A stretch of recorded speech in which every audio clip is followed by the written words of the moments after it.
All right, so you've been considering getting into design for a while now. You might not know anything about the industry, you might not have a degree. Spoiler, it doesn't really matter. And you want to know if it's right for you and how you can get started. So let's see if we can alleviate some of that uncertainty and prepare you for the role that you'll be getting yourself into.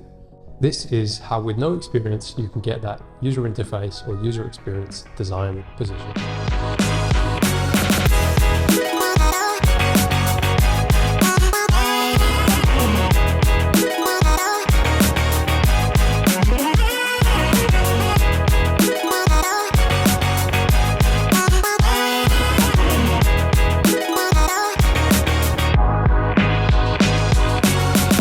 Hey, what's up? I'm Ollie Efes.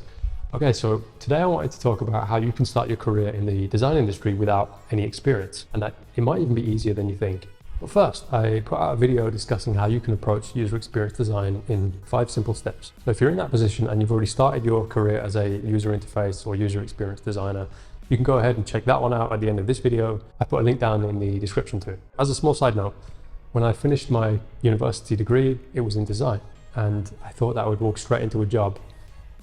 That's not how it worked out. It in fact took me 2 years before I could get my job in design. I didn't have the right tools at my disposal at the time, wasn't in the right frame of mind that could have enabled me to get a job within a matter of months instead. So it was only towards the end of those 2 years where I really started to understand the types of things that I needed to do in order to get a position as a designer, which I'll mention later on in the video. I'll combine this all with my experience in the industry over the last 8 years and present it to you in a way that hopefully you'll find of some use. All right, so you've been considering user interface and experience design for a while now.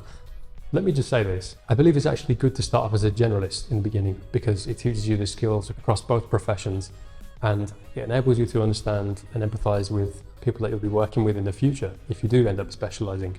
I do think it's actually a good idea to end up specializing at some point. Most of the points mentioned in this video, however, are relevant across both professions, so you will be covered. Let's start by taking an example of a house. With a house, you'll need a blueprint for it. You can think of this as the user experience. How do things work? The ventilation, the plumbing, the electricity, the foundations. How does all of this come together in a way that works for you? Whereas the UI is more akin to the furnishings, the palettes, the interior, before it's then built by engineers. We're going to be covering a few themes today, and they'll include day one. So these are things that you can do immediately, from zero knowledge to kickstarting your experience. This will also help with your comfortability and confidence as a designer in your role. The second theme is tasks and duties. So day-to-day tasks, collaboration, prototyping, handoff, and much more. We'll also be talking about what recruiters want to see. So what types of things will they be looking for when you make your applications? As someone who's done some hiring in the past, I'll be able to help you out with a few tips and tricks that you can use. The fourth theme is how you can prepare for the future of design. I'll go into this in a little bit more detail later on. And the fifth theme is why all of this might be easier than you think. So starting off with day one, why do I call it this? These are things that you can do immediately. You can hit the ground running with them. It'll boost your experience, your confidence, and your ability in your design role. You might be tempted to go out and buy an expensive course, but that's not for everyone. You also can't really be sure of the quality that you're going to get, so I don't necessarily want to recommend doing that. The main thing that's going to get you comfortable in your role, sure in your design skills, and hired is passion projects.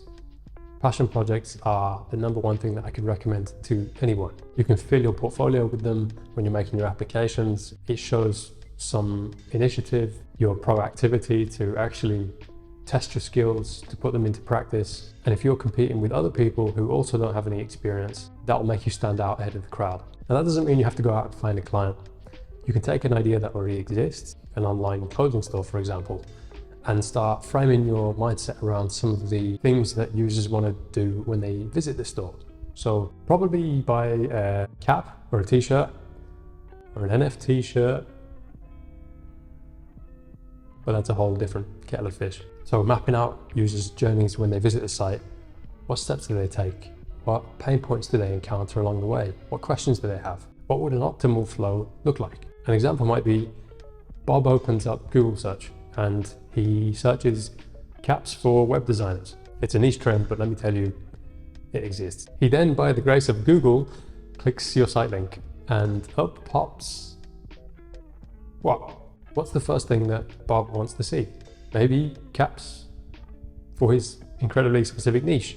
Let's say he lands on a product page for this cap for web designers. What's the next step? Can he choose colors? Can he see sizes? Can he check out immediately? These are all the types of things you probably want to consider. So my first tip would be to conceptualize an example project, map out these hypothetical scenarios and who your users are. And you can do this for every single step of the way. So through flow diagrams, wireframes, journey maps. Now I know there's sometimes tension whenever you mix user interface and user experience design in the same title. I wouldn't get too caught up on these things because having worked in both fields, it's important to understand that you can't have one without the other because there's so much crossover between the two. So let's keep rolling with this Bob example for a bit. Let's say you've got a few ideas for things that you want to include in your site. You have journeys mapped out for what the user will do at each step with an end goal in mind. You've got your blueprint. Time to design it. Since you're likely just first starting out, you can find inspiration all over the internet. People build totally free to use design systems that you can drop into your design files. These include palettes, buttons, components, entire systems that will cater for every need that you will come across. Special shout out to @JoeyABanks on Twitter for his continued epic work on that front. But for the sake of this video, my advice is actually to start from scratch. So you can learn to start building these out for yourself when you need them in the future. So you can open up your design software and fill in how you'd like your journey map, your wireframes to appear for the user, because you don't want to just show them the UX blueprint. Also, I'd suggest to try and keep things simple. I remember when I first started out, I was flooding the page with rainbow color palettes. In fact, they were completely unusable. It was a mess. I wasn't considering things like hierarchy and architecture when it came to my designs, and certainly not any aesthetics whatsoever. Look at the sites that you're using on a daily basis. Are they solving problems in the same way that you are? If not, then why not? Are they doing things differently to you? If so, how? So moving on to the second thing. As a UI or UX designer, it's your responsibility to ensure three things. One is that the user's voice is heard in your design. The second thing is that the user can achieve their goals in a way that benefits both them and the business. This is sometimes easy to forget. And the third, design is about art, beauty, and utility, and that combination of the three. So believe me when I say that this will be an ongoing negotiation of sorts, almost like a dance between yourself and the stakeholders involved or your colleagues.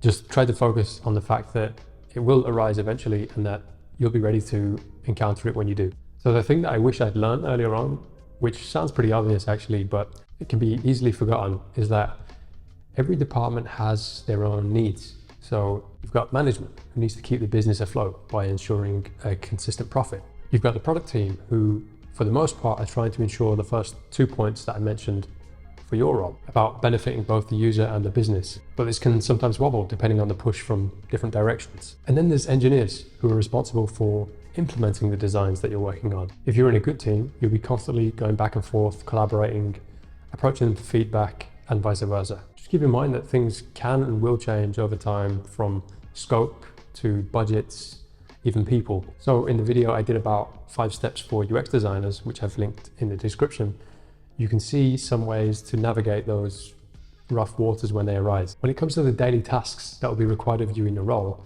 we've already mentioned a few, so it can range from any of the following depending on scope and direction in that particular moment. So in UX, you have user interviews to hear directly from users about the problems that they're facing. Surveys to get a large data set of responses from a predefined set of questions that you'd like answered. Personas, so these are built based on feedback from users to understand their intentions and motivations. You've got usability tests to understand exactly how a user interacts with your product. You can see what's going wrong and what's going right by doing these. Journey maps for mapping out user flows, as we discussed earlier on. Empathy maps that extract the emotions that people are feeling when they're using your product. Competitor analysis. Wireframes for what a very low fidelity mock-up of what your product will look like. Then there's the likes of storyboards, which can be used in conjunction with journey maps. And these will visually plot out the touch points that your users will face along the way. And lastly, we have prototypes. So if I could pick one thing from this list, it would probably be this. You'll be able to get a substantial amount of information simply by watching. What do your users do? Where do they click? What types of things are they interested in and not so interested in? So yeah, that's UX. And then you have UI, so things like high fidelity designs, where you'll mock up what the experience looks like. Design systems, which I know can be a field within itself. However, I thought it'd be worth a mention because it's essentially building out reusable components for you to use in your designs.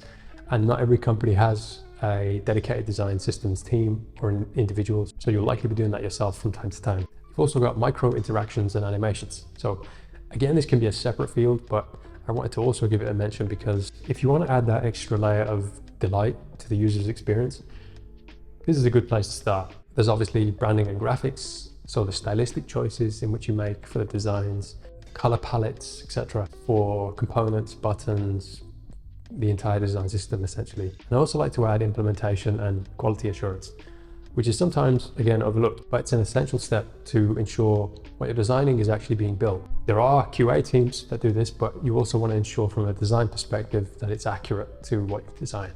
So let's go through getting a job. And a lot of times this is down to luck, so don't feel disheartened if you don't get it on your first try, or in my case, your 100th try. That's right, I actually made over 100 applications before I could even get my first interview. So you're in good company. What a hiring manager essentially wants to see is that you're capable of doing what they're asking for, and also maybe eager to continue growing and learning in your role. The best way to do this is with a portfolio. So this can be as simple as a Notion document, for example, just a standard document, even a Google Doc. Notion, I think, is formatted a little bit nicer, maybe for presentation wise, or you can build your own. We really don't mind reading a one-pager, as long as you have examples that you can link to show off the work that you've done. That's all that they're really asking for. But you're thinking, Ollie, I haven't done any work. That's why I'm here. True. That's why in the first step, we discussed creating a couple of passion projects so that you could present them to the recruiter at the right time. They should display your technical ability and also your ability to problem solve. So people often want to see challenges that you've faced and how you've overcome them.